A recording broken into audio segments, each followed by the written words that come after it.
네, 오늘 바울 사도가 형제들에게 말씀을 전하는데 신령한 것에 대하여라고 이야기하고 있습니다. 12장부터 14장까지 이 성령의 은사에 대한 내용들이 될 것입니다.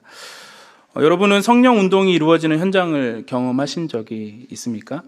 각종 은사 집회들이라고 생각을 해보시면 될 것 같습니다. 10여 년 전에 일그러진 성령의 얼굴이라는 책이 소개된 적이 있습니다. 출판된 적이 있는데요. 한국 교회 안에 그릇된 성령 운동 사역을 다루고 성령의 은사에 대한 어떤 균형 있는 시각을 제시한 책으로 알려져 있습니다. 우리는 성령 운동을 얘기하거나 성령의 은사를 얘기할 때 굉장히 어떤 한쪽 치우친 양쪽 방향으로 얘기를 합니다. 은사는 이제 중지되었다. 아니다. 은사는 지금도 계속되고 있다라고 얘기를 하죠. 이 치우친 두 가지의 방향을 우리는 대부분의 사람들은 둘 다 취하기를 꺼려 합니다. 왜냐하면 한쪽을 정하게 되면 반대쪽은 틀린 것이 되기 때문이죠. 그렇기 때문에 우리는 대부분의 성도님들은 중간 어딘가의 균형을 맞추려고 하는 경향이 있습니다. 저 또한 그렇습니다. 은사가 중지되었다라고 생각지도 않고요. 은사가 지금도 계속되지만 그것이 성경에 기록된 대로 누구에게나 또 드러나는 것은 또 아니라고도 생각이 됩니다. 그러니까 무작정 기도한다고 그것이 꼭 이루어지라는 법은 없다는 말이 됩니다.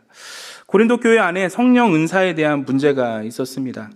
바울은 성령의 은사의 문제에 대해서 고린도전서 12장에서 14장까지 다루고 있는데 전체 분량, 이 고린도전서 전체 분량을 생각한다면 이 3장이라는 꽤 많은 분량을 할애한다고 볼 수 있습니다. 그만큼 바울은 성령의 은사에 대해서 고린도 교회 성도들이 바르게 알기를 원했다는 것을 볼 수 있습니다. 오늘은 12장을 주로 살펴볼 텐데 14장에 근거하면 고린도 교회 성령의 은사 문제는 이 공예배 중에 방언의 은사가 문제가 되었던 것으로 보입니다. 나아가 오늘 본문에 또 9가지 성령의 은사가 소개되고 있는데요. 고린도 교회 성도들은 그 은사들의 우열을 가리려고 했던 것으로 보입니다. 무엇이 최고인지, 무엇이 이것보다 저것이 더 나은 것인지 경쟁하였다는 것이죠. 더 나아가서는 그들의 기준으로 볼 때 은사를 받은 사람과 은사를 받지 못한 사람을 차별하기에 이르렀다는 것을 볼 수 있습니다. 바울은 이렇게 성령의 은사가 문제가 된 고린도 교회에서 성령의 은사가 무엇을 얘기하는 것인지 또 어디로부터 왔으며 그 바른 목적이 무엇인지를 가르치고 있습니다. 오늘 본문을 따라서 바울의 가르침을 따라가고자 합니다. 먼저 성령의 은사에 대한 바울의 시각이 어땠는지를 우리가 좀 살펴볼 텐데요. 바울은 성령의 은사를 어떻게 바라보았을까요? 긍정적으로 바라보았을까요? 아니면 부정적으로 바라보았을까요? 우리 함께 오늘 1절 말씀을 같이 한번 읽어보도록 하겠습니다. 함께 읽겠습니다. 형제들아, 신령한 것에 대하여 나는 너희가 알지 못하기를 원하지 아니하노니. 좀 긍정적이지도 부정적이지도 않은 어떤 대답으로 볼 수가 있겠습니다. 좀 더 분명히 기록되어 있는 고린도전서 1장 4절에서 7절 말씀을 같이 한번 읽어보도록 하겠습니다. 함께 읽겠습니다. 시작. 그리스도 예수 안에서 너희에게 주신 하나님의 은혜로 말미암아 내가 너희를 위하여 항상 하나님께 감사하노니 이는 너희가 그 안에서 모든 일 곧 모든 언변과 모든 지식의 풍족함으로 그리스도의 증거가 너희 중에 견고하게 되어 너희가 모든 은사에 부족함이 없이 우리 주 예수 그리스도의 나타나심을 기다림이라. 아멘.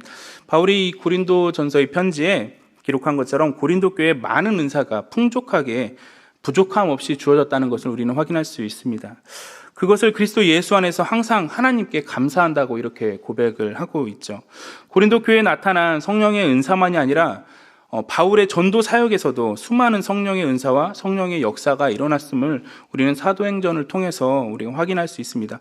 몇 가지를 좀 살펴볼 텐데 사도행전 13장에 보면 구브로 섬에 이제 1차 전도여행을 바울 사도가 가서 구브로 섬 살람이라는 곳에서 바예수라고 하는 유대인 거짓 선지자인 마술사가 있었습니다. 그의 눈을 잠시 멀게 하는 이적을 바울이 행하게 됩니다. 그것을 보고 구브로에 있었던 그 총독 서기오 바울이 이 일어난 일을 보고 주님을 믿게 되는 일이 있었습니다. 또 사도행전 14장에는 누스드라 전도에서 못 걷는 지체 장애인을 바울이 그대의 발로 똑바로 일어서시오라고 말하자 그가 걷게 되는 치유의 역사 또한 있었습니다.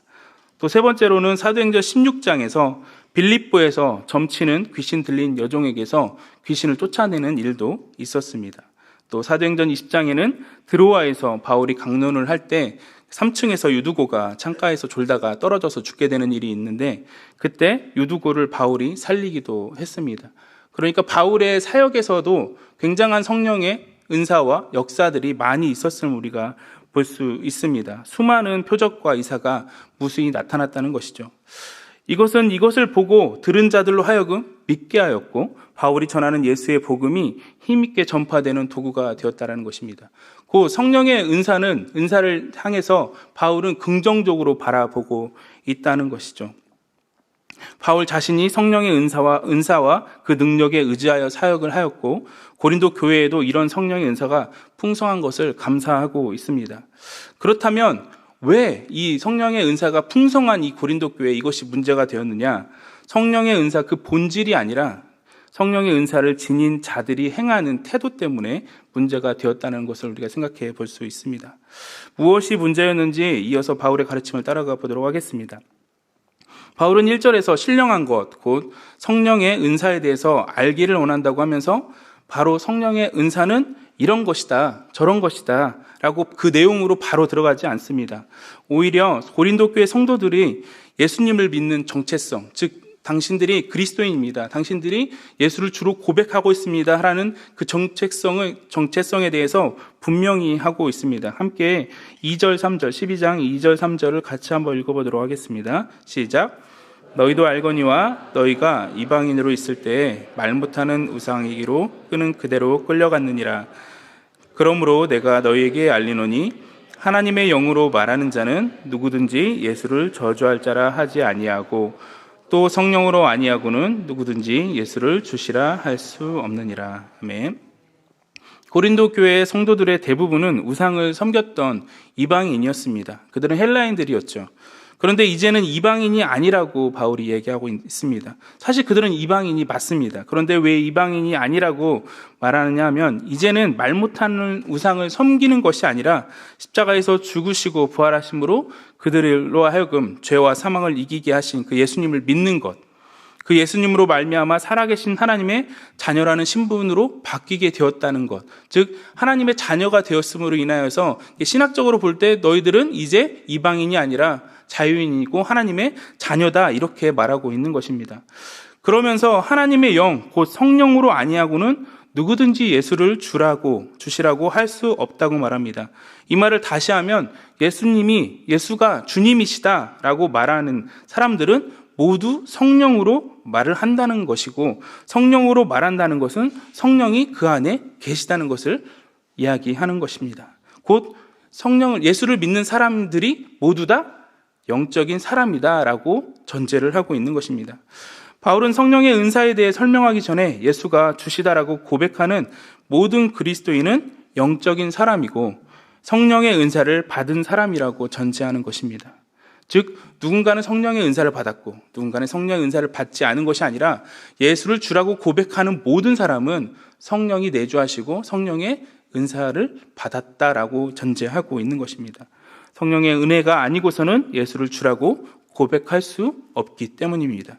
특히 지금은 어떻게 보면 장난으로라고 말하면 좀 그렇겠지만 거짓으로 예수님이 주님이십니다 그렇게 믿지 않는데 자기 고백을 할 수도 있을 거라고 생각합니다. 그거 쉽지 않을 텐데요. 있을 거라고 생각은 듭니다. 그러나 당시 로마 제국이 다스리는 시대에서는 그것은 매우 어려운 일이었습니다. 공중을 향해서, 즉 사람들에게 예수님은 주님이십니다라고 말하는 것은 거기에 그 로마 시대에서는 황제가 주인데 예수가 주시다라고 하는 것은 자신들이 그렇게 시인하고 고백하는 것은 그 사회로부터 격리될 것을 각오를 해야지만 할 수 있는 고백이었다는 것이죠. 그러니까 오늘날 실제로 믿지 않는데 예수님이 주님이시지 하고 거짓으로 말하는 거하고는 차원이 다른 이야기라는 것입니다.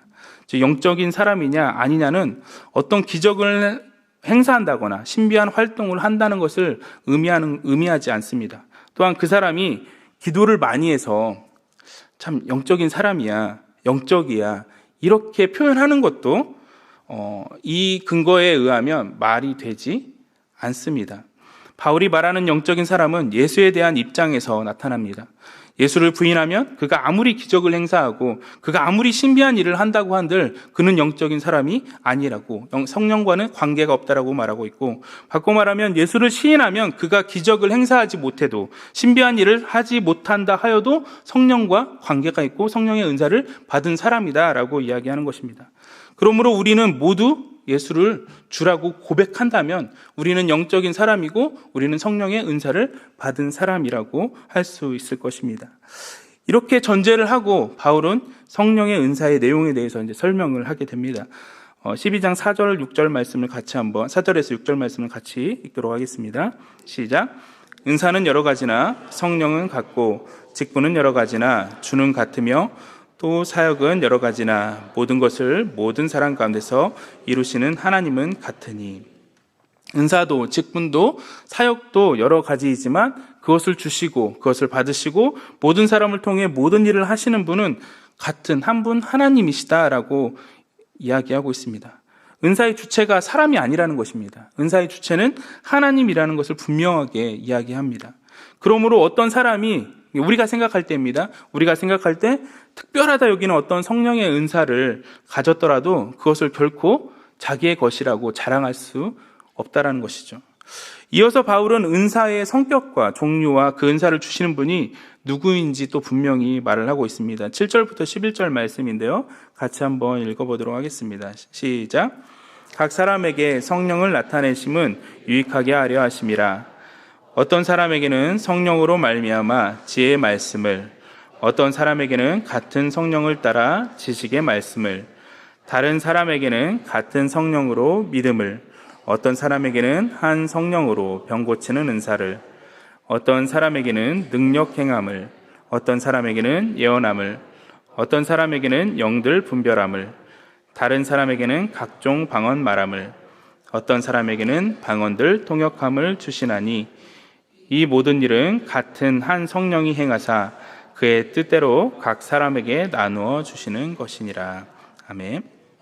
여기에서 성령의 은사를 각 사람에게 여러 가지로 주어졌다라고 이야기하고 있습니다. 모두에게 모두 같은 은사를 주시는 것이 아니라 각 사람에게 각각 다 다르게 은사를 주셨다라고 이야기하는 것이죠. 즉 성령님은 각 사람의 다양성을 인정하는 것입니다. 그러니까 어떤 특별한 능력, 어떤 특별한 힘을 내가 갖길 원한다고 해서 주어지는 것도 있을 수 있겠습니다. 그러나 대부분은 내가 가지고 태어난, 하나님께서 나에게 주신 것들을 가지고 태어난 거기에서 발현되는 경우들이 굉장히 많다라는 것이죠. 그러니까 굉장히 어떤 우리가 가지고 있는 것들이 다양하다는 것만은 사람 수만큼 굉장히 다양하다는 것을 알 수 있겠습니다. 그만큼 성령님은 각 사람의 다양성을 인정하고 있다는 것이고, 우리는 때로 누군가를 보면서 이렇게 저만 이렇게 생각하는지 모르지만 왜 저렇게 생겼대 생각할 수 있습니다. 그렇죠? 옆에 사람께 보지 마시고 이렇게 생각할 수 있습니다. 각 지체의 다양함은 하나님의 뜻이라고, 그러니까 생긴 것부터가 하나님의 뜻이다라고 얘기를 하는 거죠. 그렇지만 우리가 하나님께서 우리에게 생각할 수 있는 자유를 주셨잖아요. 우리가 보면서 참 신기하게 생겼다 이렇게 생각할 수도 있어요. 왜 저렇게 생겼다 생각할 수도 있습니다. 그러나 여러분 혹시 만약에 그런 생각이 들더라도 결코 이 교회 안에서 입 밖으로 내지는 않으시길 바랍니다. 다양한 은사들의 목적은 무엇일까 우리가 좀 생각해 보았으면 좋겠습니다. 오늘 말씀은 분명하게 이야기합니다. 그것은 유익하게 하려고 주신 것이다 라고 말하고 있습니다. 각 사람에게 각각의 은사를 주어지고 그 은사대로 각각의 섬김을 하게 된다라고 말하고 그 섬김으로 유익하게 된다라고 말하고 있습니다. 그런데 여기에서 누구의 유익을 위한 것인지 분명하게 그 목적어를 설명하고 있지는 않습니다. 그러나 그 12장 이후에 계속해서 우리가 그 내용들을 살펴보면 그것은 성도를 세우고 교회를 세우기 위해서 성령의 은사를 주셨다. 그런 공동체를 세우는 유익을 위해서 주셨다라고 이야기하고 있습니다. 예수 그리스도의 몸된 교회를 세우기 위해서 성령의 은사를 주신 것이다라는 것입니다. 여기에서 개인의 사이, 개인의 자랑, 개인의 어떠함을 위해서 이 성령의 은사를 주셨다는 말은 단 하나도 나오지 않습니다. 오로지 이 공동체를 위해서, 다른 이웃을 세우기 위해서, 그들의 유익을 위해서 주셨다라고 말하고 있는 것이죠. 바울은 지금까지 성령의 은사에 대해서, 제가 지금까지 12장을 쭉 읽었고 그대로 뭐 크게 다르지 않게 설명을 했습니다. 제가 이 말씀을 준비하면서 참 바울 선생님께서 너무나도 당연한 이야기를 당연하게 하신다 라고 생각을 했습니다. 여러분이 12장 1절부터 31절까지 쭉, 제가 11절까지만 읽었는데 31절까지 쭉 읽어보시면 이해되지 않을 말이 단 한 구절도 없습니다. 그냥 쭉 읽어보시면 마땅히 다 이해될 만한 말들입니다. 왜 이렇게 당연한 이야기를 당연하게 했을까요? 첫째는 우리가 생각해 볼 건 성령의 은사에 대해 바르게 세우지 못한 부분이 있다는 것입니다. 바르게 교정하기 위해, 그들이 혹시 이 고린도 교회가 성령의 은사에 대해서 잘못 생각한 것들이 있다면 다시 한번 설명함으로 인하여서 잘못된 것을 교정하기 위함입니다. 부족한 부분이 있다면 배우고 또 그대로 행하면 된다는 것이죠. 둘째는, 이 둘째가 문제인데, 성령의 은사에 대한 지식은 있는데, 어떤 것이 바르다라는 지식은 있는데 그대로 살지 않는, 바르지 않은 태도에 문제가 있습니다. 안다고 그렇게 사라지는 것이 아니라는 것이죠. 여러분은 지금까지 여러분이 살면서 많은 지식들을 얻었을 것입니다. 어떻게 살면 좀 더 윤택하고, 좀 더 편하고, 좀 더 잘 살 수 있을 것이라는 어떤 지식들을 가지고 있었을 것입니다. 그대로 사셨습니까? 대부분 그렇게 끄덕이는 사람 별로 없는 것 같아요. 아는 것과 행하는 것에 간극이 있다는 것이죠. 알지만 잘 안 되는 것들이 분명히 우리 삶에는 있다라는 것입니다. 많은 일들은 이 간극에서 벌어집니다. 알고는 있는데, 누가 가족을 부부 사이에 사랑하라고 했으니 하는 것이 마땅하다는 걸 알고 있지 않겠습니까? 그런데 어느 날인가는 미워 죽겠는 걸 어떻게 하겠습니까? 알고 있지만 행함으로 잘 안 되는 경우들도 있다라는 것이죠. 이렇게 많은 일들이 그 관계에서 벌어지는데요. 고린도 교회도 마찬가지였습니다. 앞서 우리가 살펴보았듯이 성령의 은사는 한 성령이 그의 뜻대로 각 사람에게 나누어 주신다라고, 또 그것은 다양하다라고 이야기를 했습니다. 즉, 다시 말하면 성령의 은사는 다양하지만 동일한 한 성령이 나누어 주시는 선물이다라는 것이죠. 이렇게 보게 되면 성령의 은사의 성격이 나옵니다. 성령의 은사는 이렇게 다양성을 가지고 있고요, 또 통일성을 가지고 있다라고 볼 수가 있습니다. 이런 다양성과 통일성의 원리를 바울은 12절에서 하나의 몸과 많은 지체, 즉 몸의 비유를 통하여서 설명을 하고 있는데요. 그리스도의 몸된 교회가 이런 다양성과 통일성의 원리를 통해서 유기적으로 협력해서 움직여야 한다는 것을 보여주고 있는 것입니다. 그러기 위해서 전제되는 것이 또 있습니다. 계속해서 반복되는, 앞에도 제가 한 이야기인데요, 계속해서 반복되는 내용인데, 반복은 지루함을 주기 위해 한 것이 아니라요, 중요하기 때문에 계속 반복하는 것이고, 이것만은 꼭 알아야 하기 때문에 반복을 하는 것입니다. 12장 13절 말씀을 같이 한번 읽어보도록 하겠습니다. 함께 읽겠습니다. 우리가 유대인이나 헬라인이나 종이나 자유인이나 다 한 성령으로 세례를 받아 한 몸이 되었고, 또 다 한 성령을 마시게 하셨느니라. 아멘.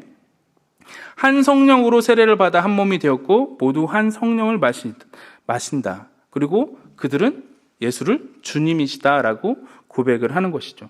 모든 교회 지체가 한 성령 안에서 한 몸이라고 이야기를 하는 것이죠. 그 말은 뭐냐면 교회 안에 차별이 있을 수는 없다라고 말하는 것입니다. 주 안에 있는 자에겐 차별이 없다. 이것이 교회의 가장 큰 특징 중에 하나인데요. 신분도, 성별도, 인종도, 심지어 이 과거와 현재와 미래, 이 시간, 예수 안에서 과거에 살았든, 현재 살고 있든, 미래에 살든, 이 공간이, 이 대한민국이란 공간에 살든, 더 먼 타지에 살든, 우주에 살든, 아무런 예수 안에 있는 큰 차별이 없다라는 것을 이야기하고 있습니다. 우리가 생각할 수 있는 그 어떤 조건이 예수 안에서는 무용해지는 것입니다. 이것이 교회의 가장 큰 특징 중에 하나인데요. 예수 안에 있는 자에게 결코 정죄함이 없듯이 결코 차별도 없다라는 것입니다. 그런데 고린도 교회 안에 성령의 은사를 두고 차별이 있었던 것으로 보입니다. 성령의 은사를 두고 경쟁하고 우열을 가리려고 하는 그런 의도들이 보여지는데요.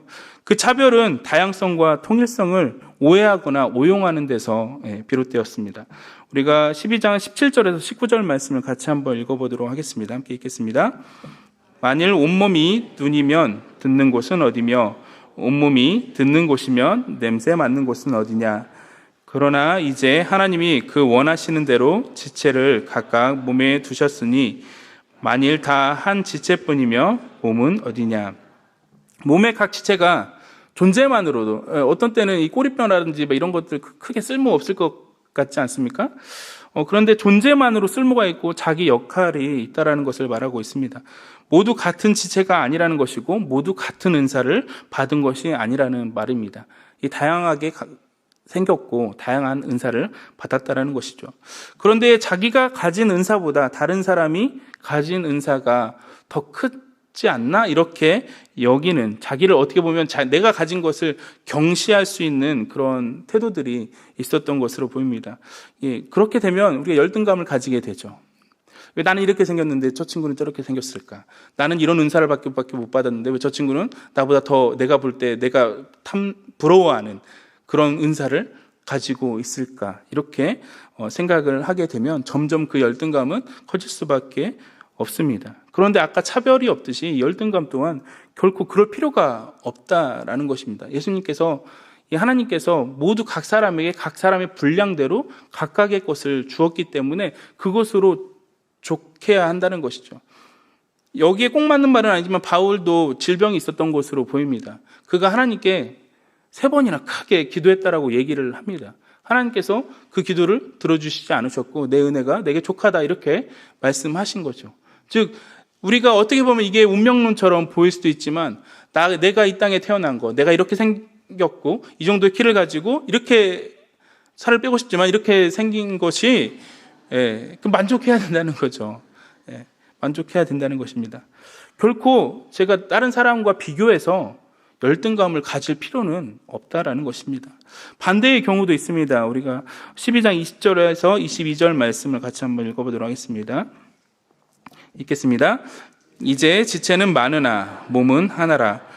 눈이 손더러 내가 너를 쓸 데가 없다 하거나 또한 머리가 발더러 내가 너를 쓸 데가 없다 하지 못하리라. 그뿐 아니라 더 약하게 보이는 몸의 지체가 도리어 요긴하고.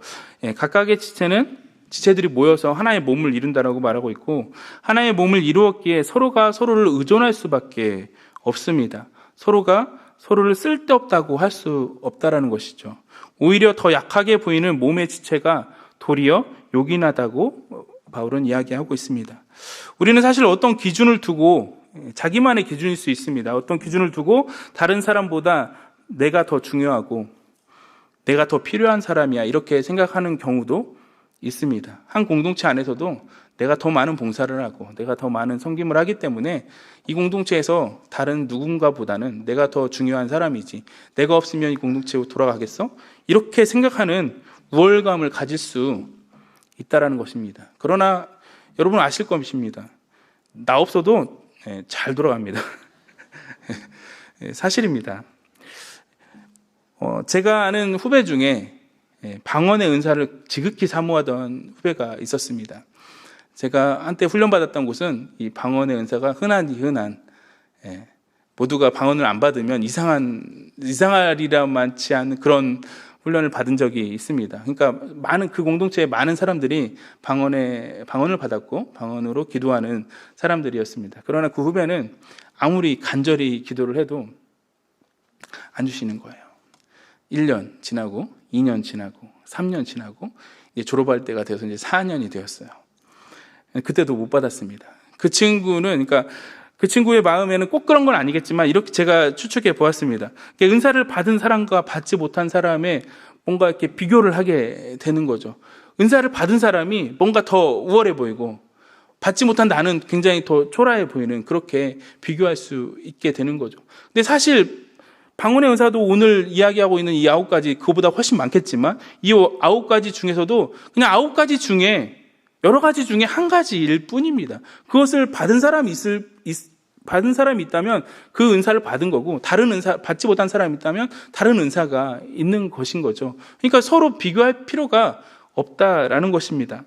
한 성령으로 세례를 받아 예수는 주님이시다라고 고백하는 사람들, 곧 예수 그리스도를 머리로 한 그리스도의 몸된 지체인 교회는 차별이 없고, 그 차별 안에 열등감도 없고 우월감도 가질 필요가 없다라는 것입니다. 그런 것은 교회 안에 있어서는 안 되는 것들이죠. 그런데 사실 그렇습니까? 이러한 명제가 우리의 현실의 삶에서 이루어지기까지, 즉 우리 공동체에 이런 차별이 없고 이런 열등감이 없고 이런 우월감이 없어야 한다는 거 누구나 동의하고 누구나 알고 있는데, 있는 현실들을 보게 된다라는 것이죠. 언제쯤이면 이런 성경에서 이야기하고 있는 이 아름다운 공동체의 모습이 이루어질까 생각해 볼 수 있겠습니다. 현실의 삶에서 과연 이루어지기는 하는 걸까? 이렇게 생각할 수도 있는데, 이루어지기까지, 만약에 그것이 이루어진다면 이루어지기까지 많은 경우와 시간들이 필요합니다. 왜냐하면 교회 공동체에서 나와는 다른, 모두 다 나와 같은 생각을 하게 되면 어떤 그 수준에서는 똑같은 공동체를 이룰 수 있잖아요. 그런데 나와는 다른 뜻밖의 사람들을 만나기 때문입니다. 이럴 때 좌우에 있는 사람들 한번 봐주십시오. 여러분들이 지금 생김새부터 다 모양들이 다 다르지 않습니까?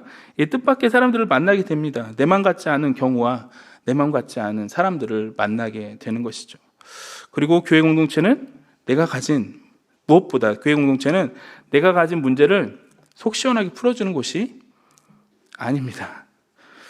문제를 얘기를 하면 제가 가장 많이 듣는 대답 중에 하나는 말씀을 읽어라, 기도를 해라 였습니다. 답을 주는 경우는 지극히 드물었습니다.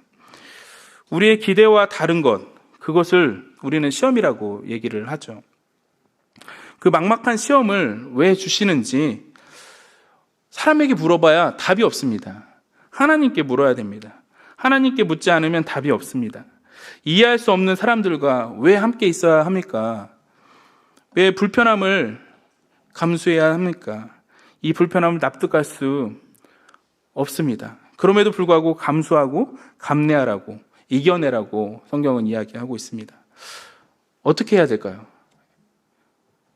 이 내용은 사실 13장에 나오는 내용인데요. 별 수 없습니다. 참는 것부터 시작하는 것이죠. 힘들기 때문에 불편한 표정을 지을 수가 있어요. 그런데 이 불편한 표정으로는 아무것도 바꿀 수가 없습니다. 나도 힘들고 상대방도 이 불편한 얼굴을 보면 힘들어질 뿐인 거죠. 이런 불편한 마음, 답답한 마음이 들 때 혹자는 가면이라고 얘기할 수도 있겠지만, 불편한 표정보다는 웃는 얼굴로 나도 힘든데 당신도 힘들겠군요 라면서 미소를 짓는 것이 오히려 더 낫다라는 것입니다. 이해하고 공감하는 것이 더 필요하다는 것이죠. 하나님이 세우신 교회에서 많은 경우는 우리의 문제를 해결함으로 답을 얻는 것이 아니라 그 경우를 우리가 견디고 자라나서 이겨내는 것으로 답이 되는 경우들이 대부분입니다. 왜 그러냐 하면 우리 예수님께서 그렇게 모두를 끌어안고 십자가에서 죽으셨고 부활하심으로 그것을 이기셨기 때문입니다. 내 인생도 힘겨운데 지체의 짐을 함께 지는 것 쉽지 않겠죠. 그러나 교회는 그러라고 함께 공동체로 묶어놓으신 것이 하나님의 뜻입니다. 그것은 나만 잘할 뿐만 아니라 상대방도 나로 인하여서 잘하게 하시기 위함입니다. 바울은 한 몸과 많은 지체의 비유를 통해서 그리스도의 몸된 교회를 이렇게 정의를 하고 있습니다. 12장 24절부터 27절 말씀을 같이 한번 읽어보겠습니다. 시작. 우리의 아름다운 지체는 그럴 필요가 없느니라. 오직 하나님이 몸을 고르게 하여 부족한 지체에게 귀중함을 더하사 몸 가운데서 분쟁이 없고 오직 여러 지체가 서로 같이 돌보게 하셨느니라. 만일 한 지체가 고통을 받으면 모든 지체가 함께 고통을 받고, 한 지체가 영광을 얻으며 모든 지체가 함께 즐거워하느니라. 너희는 그리스도의 몸이요 지체의 각 부분이라. 아멘.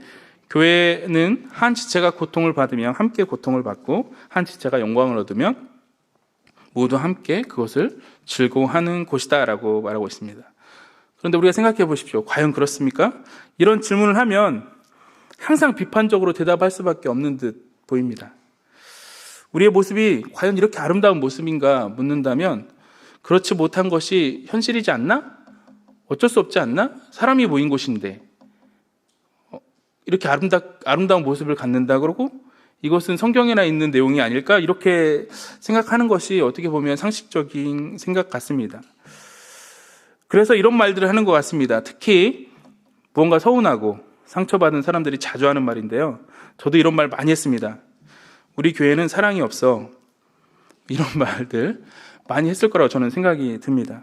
그런데 말이죠. 이런 말은 정말 아무 쓸데없는 말입니다. 이런 말이 교회에서 사랑을 만들어내나요? 사랑이 없어 라고 말한다고 해서 이 말을 들은 사람이 사랑이 없구나, 우리가 같이 사랑해보자 이렇게 말하나요? 죄송합니다. 이렇게 말하나요? 그러지 않죠. 야, 너부터 좀 사랑해봐 이렇게 얘기하죠. 너나 사랑해, 너나. 너 때문이야 이렇게 생각하는 경우들이 대부분입니다. 오히려 이렇게 말하는 것들은 대부분 부정적인 말들만 만들어내고 분쟁을 만들 뿐입니다. 만약 그러한 마음과 생각이 드실 때가 누구에게나 저는 있을 거라고 생각합니다. 그러면 기도하시면서 내가 먼저 사랑해야겠다 이런 생각을 좀 하십시오. 근데 이 말도 쉽지 않습니다. 그러나 사랑하라고 성경은 우리에게 분명히 권면하고 있고요. 우리 주님이 나를 그렇게 사랑하셔서 구원하셨다라고 분명히 이야기하고 있습니다. 이어서 바울은 성령의 은사로 인한 차별, 곧 열등감과 우월감에서 비롯된 교회 분쟁과 어떤 분열의 그 문제들을 해결하기 위해서 하나님이 교회에 세우신 어떤 질서, 사도들과 선지자들을 얘기하는 것이죠. 질서와 바울이 제시하는 가장 좋은 길, 곧 사랑이 필요하다라고 12장에서는 결론 짓습니다. 그 사랑에 대해서, 어떻게 보면 해결책이 될 수 있는 그 사랑에 대해서는 다음 사역자님께서 13장에서 말씀을 전하도록 하겠습니다. 말씀을 정리하겠습니다. 바울은 모든 성도들이 성령의 은사에 대해서 바르게 알기를 원했습니다. 그 전제는 예수 안에 있는 사람은 모두가 성령의 은사를 받았다는 사실입니다. 특별히 여러 가지로 눈에 띄는 은사들이 있습니다. 더 많은 은사들이 있겠지만 바울은 9가지 은사를 소개하고 있습니다. 그 성령의 은사들은 그 은사가 주어진 개인의 사역을 위해서가 아니라 다른 성도를 돌보고 예수 그리스도의 몸된 교회를 세우기 위해서 주어진 것이라고 분명히 이야기합니다. 또한 예수 그리스도의 몸된 교회에서 성령의 은사에는 결코 차별이 있을 수 없습니다. 결코 열등감과 우월감에 빠지는 어리석은 생각과 행동을 하지 않기를 소망합니다. 수많은 표적과 이적을 행하신 하나님이신 예수님이 많은 표적과 이적을 행하시고 내가 이렇게 잘났어 라고 자랑을 했던가요? 사도들이 표적과 이적을 행하고 뒤로 사익을 추구하고 자랑을 하던가요? 성경에 그런 기록은 없습니다. 그런 일은 없습니다. 오직 주를 자랑하라고 할 뿐입니다. 예수 그리스도를 주님이라고 시인하는 그리스도인으로서 우리는 각자의 현실의 조건과 실존을 살아내야 합니다. 이것을 벗어날 수는 없겠죠. 또한 함께 묶인 교회로서 보고 싶지 않아도 보아야 합니다. 그 사람으로 서로 힘을 얻고, 안 보면 힘이 날 것 같은데 그게 아니라 나하고 마음이 맞지 않은 사람을 봄으로 인하여서 서로 힘을 얻고 우리 모든 조건을 넘어서 하나님이 일하신다라고 이야기를 하는 것이죠. 우리는 믿는 사람으로서 오늘의 우리 교회의 현실을 바라보아야 합니다. 어떻게 보면 이 눈에는 아무 증거가 없어 보입니다. 믿음으로 봐야 되고 이 말씀을 통해서 약속의 말씀을 붙잡음으로 바라보아야 됩니다. 하나님은 분명하게 우리 이 교회를 통하여서 하나님의 충만하심을 드러내겠다라고 이야기를 했습니다. 우리가 그것을 고대하고 또 고대함으로 부정적으로 어떤 지체를 바라보기보다는, 이 교회 현실을 바라보기보다는 긍정적인 삶으로 바라보면서 우리 또한 긍정적으로 살아가기를 소망합니다. 무엇보다 한 성령 안에서 한 몸임을 꼭 기억하여서 주 안에서 우리가 하나 되어 가기를 소망하는 우리 공동체 되었으면 좋겠습니다. 이 시간 함께 찬양했으면 좋겠는데요.